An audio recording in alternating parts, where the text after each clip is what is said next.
시간 우리 함께 나눌 하나님 말씀은 이사야서 55장 말씀입니다. 이사야 55장 1절에서 13절까지 말씀입니다. 제 성경으로 구약성서 1035페이지에 있습니다.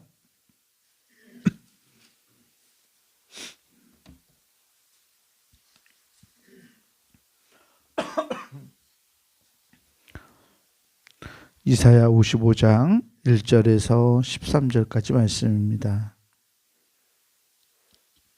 말씀 제가 앉아 여러분들 앉아 나누어서 교독하겠습니다. 오라 너희 모든 목마른 자들아 물로 나아오라. 돈 없는 자도 오라.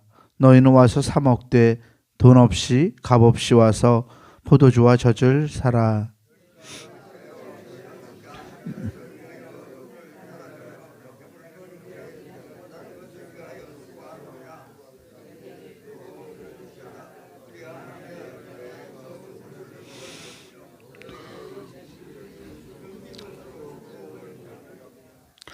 너희는 귀를 기울이고 내게로 나와 들으라. 그리하면 너희의 영혼이 살리라. 내가 너희를 위하여 영원한 언약을 맺으리니 곧 다윗에게 허락한 확실한 은혜이니라.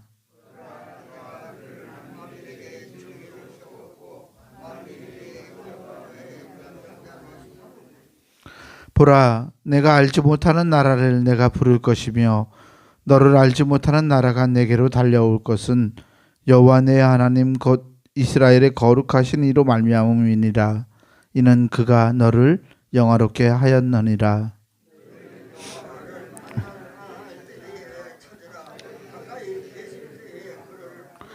악인은 그의 길을, 불의한 자는 그의 생각을 버리고 여호와께로 돌아오라. 그리하면 그가 긍휼히 여기시리라. 우리 하나님께로 돌아오라. 그가 너그럽게 용서하시리라.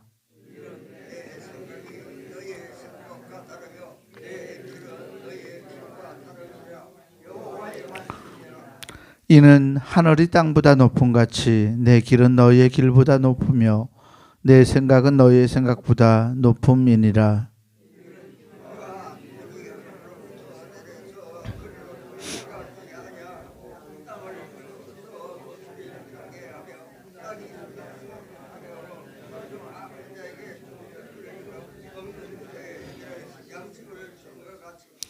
내 입에서 나가는 말도 이와 같이 헛되이 내게로 되돌아오지 아니하고 나의 기뻐하는 뜻을 이루며 내가 보낸 일에 형통함이니라.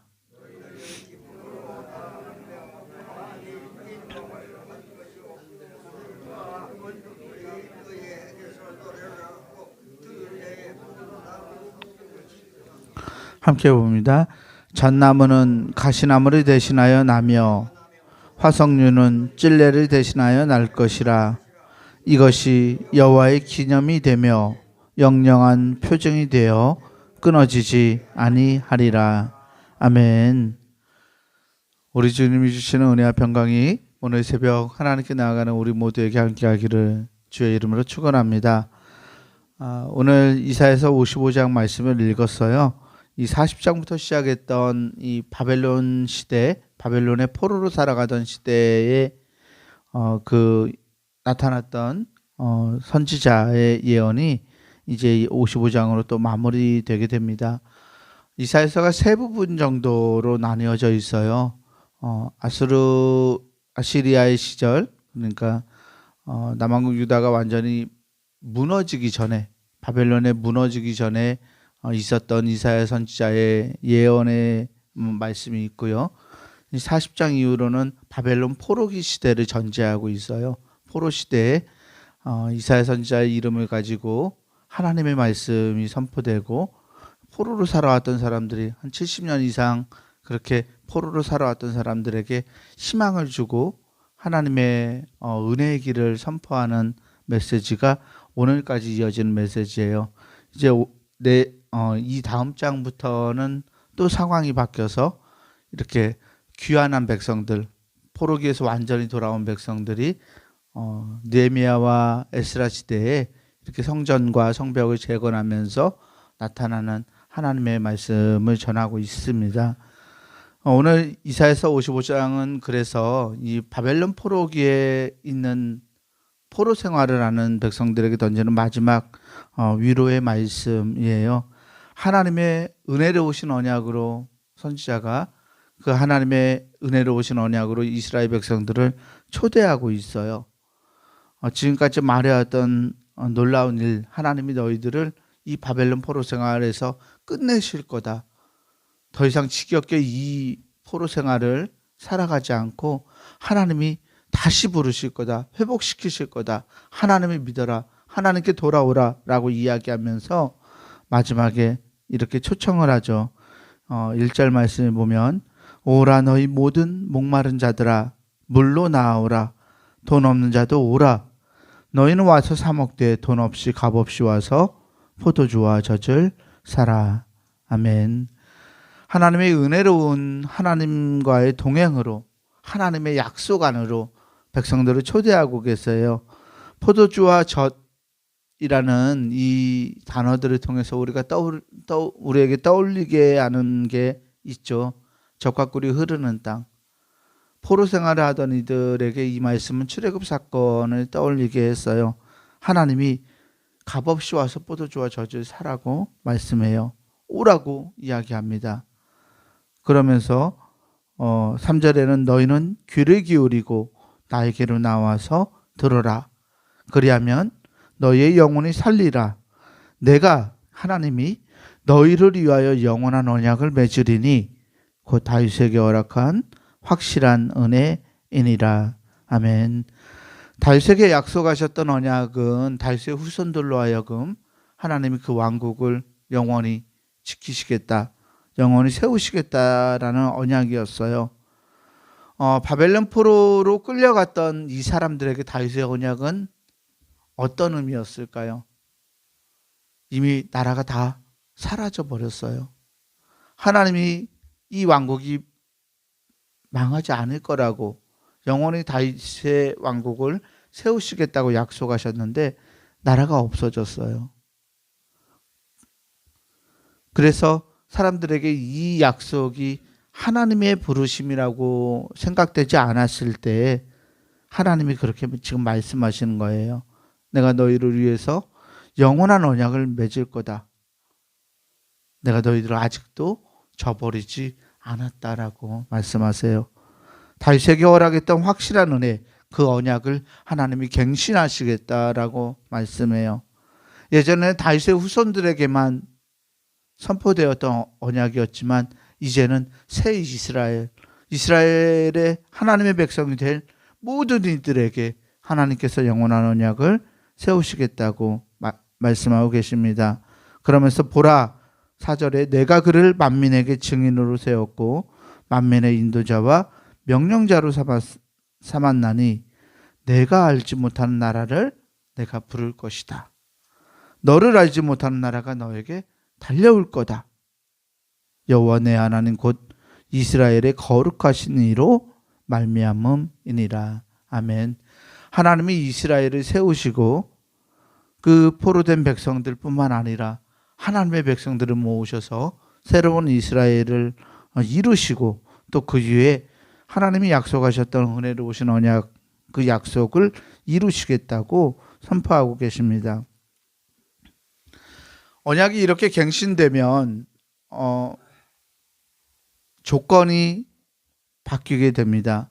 하나님은 다윗의 후손들에게 약속하셨을 때 어떤 조건을 거기에 다시지 않았어요. 그래서 다윗의 후손들은 맹목적으로 그 언약이 자기들에게만 허락된 것이라고 생각했어요.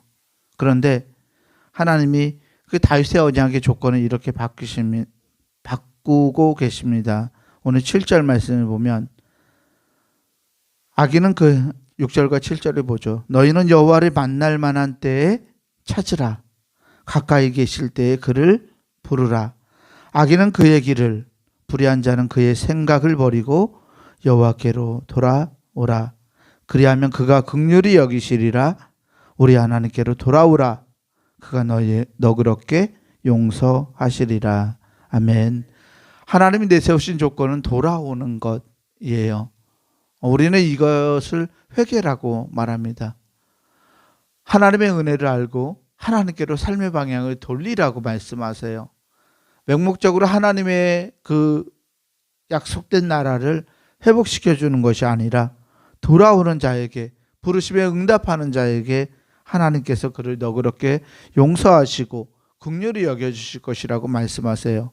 그러니까 너희들은 돌아와라라고 선포하고 계십니다. 바벨론 포로로 살아갔었던 이스라엘 백성들에게 이 선포가 힘이 없었는지도 모르겠어요. 돌아오라 하는데 나라도 없잖아요. 돌아갈 땅이 없잖아요. 어디로 돌아가라는지도 모르겠고 어떻게 돌아가라는지도 알 수 없었어요. 근데 하나님이 돌아오라는 메시지를 선포하시면서 선지자에게 하나님의 생각이 너의 생각과 다르다라고 이야기해요. 하나님의 생각이 너의 생각보다 높다라고 이야기해요. 사람이 볼 때 길이 없어 보이는 것 같아도, 아무것도 보이지 않아도, 아무것도 기댈 수 있을 것 같지 않아도 하나님의 생각과 하나님의 행동과 하나님의 길은 우리가 생각하는 것과 전혀 다르다고 하나님은 말씀하세요. 그러면서 하나님을 기뻐하고 하나님을 신뢰하고 하나님을 향해서 나아오라고, 삶을 바꾸라고 이야기하고 있습니다. 우리는 그런 때가 너무 많아요. 하나님의 권위를 인정한다고 그러면서도 우리의 삶에서 하나님이 그렇게 놀랍게 역사하실 거라고 기대하지 못할 때가 많이 있습니다. 합리적으로 그냥 하나님께 우리가 원하는 것을 구할 뿐이지 그것이 그렇게 이루어지는 않을 거라고 생각하기도 해요. 그런데 하나님은 말씀하세요. 하나님의 생각과 길은 우리가 상상할 수 있는 것 그 이상이라고 말씀하십니다. 하나님의 생각의 기쁨은 우리의 현실, 우리가 생각할 수 있는 이 현실의 어떤 현실에 대한 파악이나 우리의 의견보다 훨씬 더 깊다고 이야기하십니다. 하나님은 만물을 지으시고 만물을 구원하시는 분이기 때문입니다. 그래서 하나님은 제한된 생각으로 하나님의 뜻을 재어보지 말라고 이야기합니다. 의심하지 말라고 합니다. 그저 부르심에 응답하고 하나님께로 나아오라고 이야기합니다. 11절 말씀 보면 내 입에서 나가는 말도 이와 같이 헛되이 내게로 되돌아오지 아니하고 나의 기뻐하는 뜻을 이루며 내가 보낸 일에 형통함이니라. 아멘. 하나님의 말씀이 성취되신다는 이야기를 하고 계시죠. 그리고 12절과 13절에서 다시 한번 이런 비전을 보이십니다. 12절 13절을 다시 한번 제가 읽겠습니다. 너희는 기쁨으로 나아가며 평안히 인도함을 받을 것이요 산들과 언덕들이 너희 앞에서 노래를 바라고 들의 모든 나무가 손뼉을 칠 것이며 잣나무는 가시나무를 대신하여 나며 화석류는 찔레를 대신하여 날 것이라. 이것이 여호와의 기념이 되며 영영한 표정이 되어 끊어지지 아니하리라. 아멘. 이게 무슨 얘기냐면요, 이스라엘 백성들이 돌아오고 있는 길을 하나님이 그리고 계시는 거예요. 너희는 기쁨으로 나아가며 평안히 인도함을 받을 거다. 너희들이 돌아오는 그 길, 하나님께 돌아오는 그 길, 하나님의 나라를 이루는 그 길은 이렇게 산들과 나무들이 환호하는 길이 될 것이다. 온 피조물들이 기뻐하는 길이 될 것이다. 이것이 하나님이 살아계시고 하나님의 약속이 이루어지는 그러한 기념이 되며 표징이 될 거라고 말씀하세요. 오늘 이러한 놀라운 영광이 하나님의 은혜를 신뢰하고 하나님의 나라를 살아가길 원하는 우리의 삶에도 이루어지기를 주의 이름으로 축복합니다. 하나님께서 우리의 삶을 그렇게 이끌어 주실 것이라고 믿습니다. 우리가 어떤 어려움, 어떤 여건, 우리의 환경과 상관없이 우리를 가장 좋은 길로 이끌어 주시는 주님의 살피심이, 또 자비로우심이, 주님의 긍휼하심이 우리로 하여금 기쁨으로 나아가게 하리라 믿어 의심치 않습니다. 이 하나님의 인도함 가운데서 오늘도 내 삶을 하나님께 맡겨드릴 수 있는 귀하고 복된 날 되기를 주의 이름으로 간절히 축원합니다. 기도하겠습니다. 사랑과 은혜의 하나님 감사합니다. 우리를 하나님의 자녀 삼으시고 하나님의 백성으로 우리를 인도하시고 이름 붙여주시고 우리를 초대하여 주시니 주님 감사합니다. 하나님은 우리에게 날마다 하나님의 나라를 살아내기를 원하고 계시지만 하나님, 우리가 하나님의 생각을 읽지 못하고 하나님의 뜻을 따르지 않고 주님의 마음을 헤아려 보지 않은 채로 나의 삶만을 고집하지는 않았는지 하나님 우리의 모습을 돌아봅니다. 오늘 이사야 선지자의 말씀을 통해서 우리를 위해 가장 좋은 길, 가장 선한 계획을 가지고 계시는 하나님의 심정을 살폈습니다. 하나님, 우리가 우리의 상황과 여건에 매몰되지 않게 하시고 오직 하나님이 베풀어 주시는 선하고 복된 길을 신뢰하며 나아갈 수 있도록 우리의 마음을 주장해 주옵소서. 가장 좋은 길로 우리를 인도하시는 하나님의 섭리를 우리가 확신하면서 하나님 기쁨으로 감사함으로 주님이 펴주신 길을 따라갈 수 있는 은혜로운 하나님 백성들 다 되게 하여 주시옵소서. 기쁨으로 찬송하며 하나님께 나아갈 때에 하나님 이것이 하나님께 영광이 되게 하시고 또한 우리 모든 사람들에게 하나님의 영광과 역사를 볼 수 있는 복된 은혜가 될 수 있도록 하나님 인도하여 주시옵소서. 하나님 주님 앞에 나오며 귀한 예물도 이렇게 올려드립니다. 이 예물이 사용되는 곳마다 하나님의 은혜가 흘러넘치게 하시고 드린 손길을 기억하시고 헌신과 땀과 수고를 하나님이 기억해 주시사 더욱 좋은 것으로 하나님 채우시고 인도하여 주시옵소서. 모든 것을 주님께 감사드리오며 우리 구주 예수 그리스도 이름으로 기도하옵나이다. 아멘. 하늘에 계신 우리 아버지여, 이름이 거룩히 여김을 받으시오며 나라가 임하시오며 뜻이 하늘에서 이루어진 것 같이 땅에서도 이루어지이다. 오늘 우리에게 일용할 양식을 주시옵고 우리가 우리에게 죄 지은 자를 사하여 준 것 같이 우리 죄를 사하여 주시옵고 우리를 시험에 들게 하지 마시옵고 다만 악에서 구하시옵소서.